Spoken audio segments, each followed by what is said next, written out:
Hello guys, Catherine here in Hong Kong. So ayan guys, for today's video tayo ay magluluto ng steamed fish.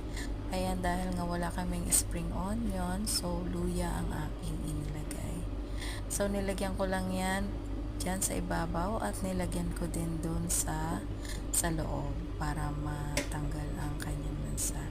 And then after that guys, nag-mince lang din ako ng garlic at nag-slice ako ng ginger. Okay, nag-slice ako into strip.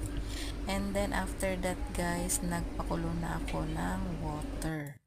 So ayan guys, dapat kulong-kulo ang ating tubig bago natin i-steam ang ating fish. So ayan guys, steam lang natin ang ating fish for about 6 to 7 minutes. Pero yung iba guys, 6 minutes lang. So, depende din yan sa laki ng isda.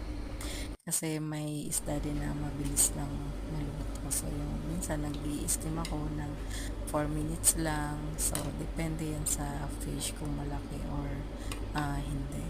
And then, after that guys, sinanggal ko lang tong mga luya dahil nga mamaya lalagyan natin ng topping sa ibabaw. So, ayan guys, inapan, nagpainit na ako ng mantika at igigisa na natin ang ating luya and garlic. So, ayan guys, pa-brown lang natin yan and then after that, ilagay na natin sa ating steamed fish.